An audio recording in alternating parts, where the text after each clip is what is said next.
So, hello everyone, and welcome to a little bit of an update after about 8 or maybe even more months. So, this is the old game that I was working on like over a year ago called My Little Pony Tower Defense. First off, I've changed the title to Defense of Equestria, but I might change it again. And also, everything is still placeholder because I ran into some sort of a wall when it came to animating stuff, and I stopped working on the game for about 5 to 6 months, but I've picked it back up again, and I've been working a bit more on it now. Everything is still pretty much placeholder, so everything you see right now is probably very far from final. Um, so stuff like a lot of stuff behind the scenes, apart from upgrades, have changed. Like upgrades are still pretty much the same. If you can't remember, my philosophy about upgrades was is it shouldn't give your character like something more of a stat like 10 attack or 10 defense or something like that. It should actually just make the character more fun or more diverse. Um, bit more versatility or something. And that's something that I've tried to incorporate into my upgrades. For example, Rainbow Dash, just like the whole philosophy about her is that she's sort of like an ebb and a flow sort of thing. Titan ebb, whatever. She's sort of like flow. She has a certain flow in the battle. Like first update, every 6 seconds she attacks faster for 2 seconds, and then every 9 seconds she can attack everyone on the map for 3 seconds, and she can attack two at the same time with that one. So it's sort of like she has certain times where she's effective and some times where she only has one of these abilities activated and so on. So I think that's a way to make a character really like fun and evolve over time without actually dogging like, oh, he does 5 more damage or something like that, but that's really boring. So I also have some other stuff. This graphic is new. That's pretty much the only thing that's new on the screen. The graphic from Mighty Stomp. Like every third attack you deal damage in an area. That's pretty cool, I think. Pretty proud about my upgrades so far. There's only a few in there that I'm like, we can probably do something else with those upgrades. I did some other video about upgrades, but right now that's all I want to talk about upgrades. If you have any question about any of the upgrades on the screen, just ask me, and I might just copy paste the entire upgrades into the video description. So if you want to go through all the upgrades, you can just go to the video description and read through all of them. So the first thing that's important is I have more levels now, but that's not really a whole thing because the way I designed the whole thing in the background is that I can very easily make more levels. At least, well, everything but the graphics of a level. Like graphics are still a pretty big issue for me because I'm not a graphics designer. So I'm basically just a programmer, so I can't really do a whole lot of stuff with graphics. But nevertheless, I've done some stuff with animation by taking stuff from the show and basically animating that. Also, I'm going to be using hotkeys all the time because I love hotkeys. And every game should have hotkeys. Don't want that. Okay, so I've just deployed all the ponies right now onto the field, and as you can see, they do a little bit of like animation, so they're like not like dead husks or anything, they're like actually alive. Now, they don't really do a whole lot more than that, but I mean, it's something, I guess, for someone who can't really do anything graphics-wise. I'm probably gonna try and get some stuff going for the graphics, like since I'm not that great, I can probably just go into a little bit of a another direction with the graphics, make it more simple graphics that are still have a certain feel to it. So I don't need to have an entire screen full of super awesome graphics. I can just have some small graphics that give it a certain, I don't know. I'm gonna make it work. Is what I'm trying to say. I am gonna make it work. So about the gameplay, well, you have your ponies, of course, that shoot at the enemies. Pinkie Pie and Flashlight do not shoot. They are auras. They make other towers stronger, which you can also see at the top here. And you also have not regular towers, which I'm just gonna build. I don't quite sure know what I'm gonna do with those too. And I'm gonna show you some stuff about the towers. Now, towers are work a little bit different than the ponies. Like the ponies, you just throw them down and they do their stuff, and after you beat a level, they level up and they get stronger over time.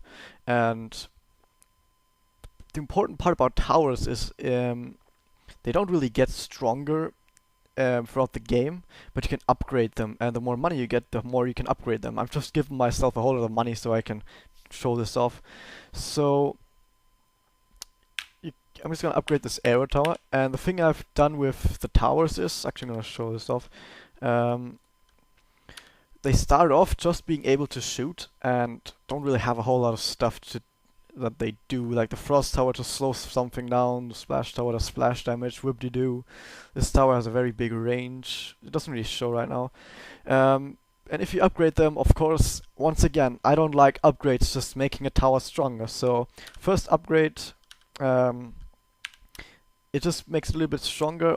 Yeah, I can't really do something new every time, but now, after level 3, with level 3 onwards, they actually gain more abilities. They're actually quite cool, if I do say so myself.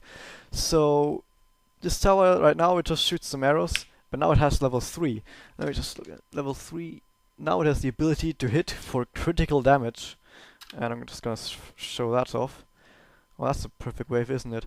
Actually, I was not really aware of which order I put these waves in. As you can see right now, my towers don't actually shoot these enemies, only ponies do, because these spiders actually have something that's called a hero shield, or pony shield.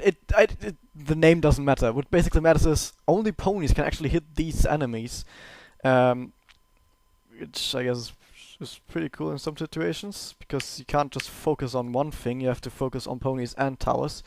But what I wanted to show off, which I'm going to show off next wave, is how this tower works now that he has the critical hit ability, which is going to give it another level, which makes the crit even more powerful.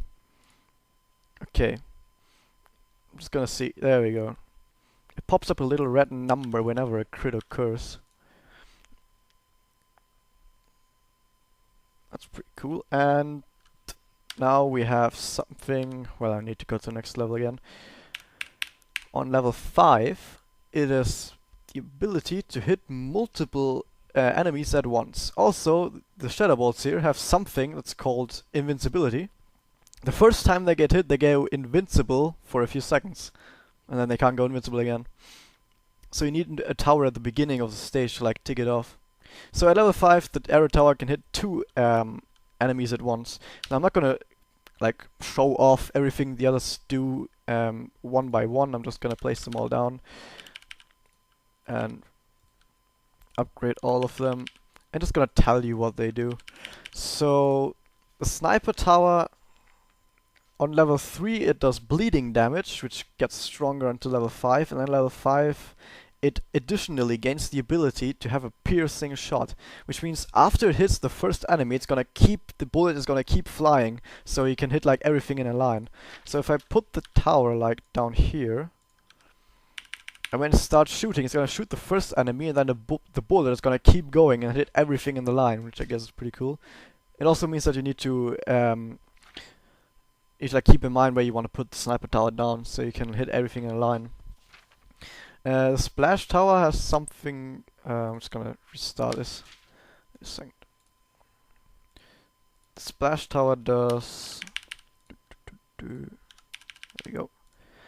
The splash tower does something that I dubbed aftershock, which is after the initial attack hits, it's gonna take like 0.2 seconds, and then it's gonna randomly spawn 3 more explosions around the target. Which you're gonna see, which you might be able to see. Oh, this wave again. If you place ponies while the wave is going, you have a cooldown on your scent, so you can't just infinitely rearrange them the way you want to. On level 5, the splash tower also does additionally something that's called scattershot. Oh no, wait, that was this one. Wait a second. No, aftershock. Okay. Aftershock is. I'm getting confused with my own notes here. Aftershock is basically, like I said, 0.2 seconds after the initial attack hits, an explosion spawns, And the other thing, the scatter shot, basically after the initial attack hits, even more explosion spawns. I think like 4 more explosions keep happening after the initial explosion, so you have like 5 explosions in total or something like that. As you can see if you look. And also the frost tower. If you haven't guessed, I haven't prepared this video at all. I just kind of like threw it up and then just started recording. The freeze tower, or the frost tower, basically has something like dubbed freeze. When it hits an enemy, it gets frozen for a second, but an enemy can only be frozen like once every 10 seconds. And on level 5 it also has something additionally called freezing field. When the tower hits, it deploys a little area on the ground, and everything that walks through that is gonna get slowed, but it only persists for a few seconds, and it can only have one of these on the map each time. Yeah, at least those are my ideas. I'm still working on everything, of course. Like I said at the beginning, everything's pretty much placeholder. You can see some boss versions of the early enemies, like the Shadow Bolt had the thing with the invincibility, the spider here. Of course, had the hero shield that only ponies can actually hit it, and so on. So yeah, I think that was it so far. What else do I have? Oh yeah, I think I've worked on my ultimates. Wait a second, I'm gonna start again. I'm just gonna deploy some stuff. Okay, so the ultimates I had before, I think the effects are still the same. I'm also gonna write the effects in the description, so if you want to check that out, you can read through that. So basically, if a pony is on the field, you have the ability to activate its ultimate, which is basically an ability you can use once per stage, and it does something pretty cool. You can only have one of these active at a time. I'm getting a message on Skype, whatever. I changed the visuals for that because the older visuals were pretty much bad. They were still placeholder, of course. This new visual is also not that great, but I think it's at least better than the old one by a long shot. The old one was something that covered the whole screen. But at least this one, it's at least simpler, and it doesn't cover the whole screen, so that's good. Just for a little bit, the ultimates, I think all of them are active for like 6 seconds. Twilight Sparkles one works for most because of some stuff, but I'm gonna change that. For example, Rarity, you can probably just pause the video and look at all this, because for example, Rarity, like every enemy on the screen loses 60% of their health over 6 seconds, and every pony increases their range by 25% for these 6 seconds. So it's basically an ability that you use in a pinch, but you can only use each of them once, so you have to know when to use them. And I'm probably gonna try and balance all of the stages to like make it so you can't just use all your ultimates at once, or else you'll lose later on. And if you try and like space them out, it's gonna work, but you still have to know when to use which of your ultimates, or else you're actually gonna lose. Like, I'm actually gonna try and make it challenging, not like you can just place down these ponies in the tower and upgrade them and whatever, and you win. Like, I want to have some sort of challenge. I can just quickly show you my levels, but they don't have any sort of graphics or anything in them yet. Also, so far there's only one path, but I think what I'm gonna do after level 8 is I'm gonna make a path that splits off into multiple paths, so you have to know what to do then. This all doesn't look very in order, but trust me, it works.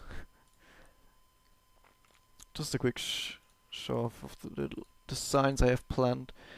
But yeah, still everything right now, still everything in the works. Nothing is set in stone yet. And also I have a tutorial, but I don't really want to show it off because it's even more placeholder than everything else. But also I have a certain philosophy about tutorials. You see, I'm pretty much all about programming and game designing, but I have no sort of things about graphics. And also the sound you're hearing right now, if I remember to put it in, is not from the game. I actually just put something on so that you have something to listen to while I ramble on. So it's not like complete silence in the background. in the game itself has no sound currently, but I have a mute button. And if you are one of the 5 people that watched my first few upgrades, not upgrades, updates, 1 year ago, I had some music in there, but I don't know about that music. It might change it, so I'd rather not show it. So yeah, so what was I saying? My philosophy about tutorials is many tutorials are just mesh on the screen, and then there's like a text over here that says here are your points, a text over here that says send, a text over here that says retreat, and basically all over the screen, your entire screen is plastered with text and like arrows pointing everywhere. This is that, and then you click one button which says next or something, and that's like, good job, now you know how to play the game. Play the game. And that's not really a tutorial because you have still no idea what to do, and also you have not learned anything about the game. So what I want to do with a tutorial is more like a step-by-step where it starts like, okay, this is your map, there's enemies walking through there, you need to place towers to stop them. Start off by placing one of the towers over here, and then you send the enemies, and it's like, oh, I see it, you place a tower, and then an enemy walks through and the tower shoots the enemy, oh, I see. And it's like, okay, now it's getting harder, so you need to place more towers. And it's like, it keeps getting harder, and like, now you need to upgrade them, or you need to put this pony from there to over there, like, you need to put them somewhere else so you can actually get all the enemies and stuff like that. And so, like, you keep on gradually learning about the game, and I think that's really what tutorials should be about, if there even is a tutorial. Often in games you don't need a tutorial, you like Super Meat Boy, you can just teach the player how to play a game by playing a game. But with games like tower defenses you can't really do that, because if I just throw you into the game right now, there's like no way you're gonna know what to do or what all the quirks are. So you also like need something to to get you going, or like a game like Super Meat Boy or jump and runs in general, like quite basic, like you run, you jump, that's pretty much it, and everything else you learn by playing the game. So yeah, I think that's pretty much it. I don't think there was anything more. Like I said earlier, this was not really planned or anything, I just sort of like started the game, like pressed the record button and just kind of went at it. So I think this has been it. Right now I'm sort of working on this thing here, the Timberwolf. I've broken it up into all different parts and animating this is going to be a nightmare. But yeah. Also error messages down there, I'm going to get to those. Whatever. So this has been it. I hope you enjoyed it. And I'm going to see if I can make him wave goodbye. No. I didn't think it would anyway. So I hope you enjoyed that. You probably didn't. And I'll see you next time.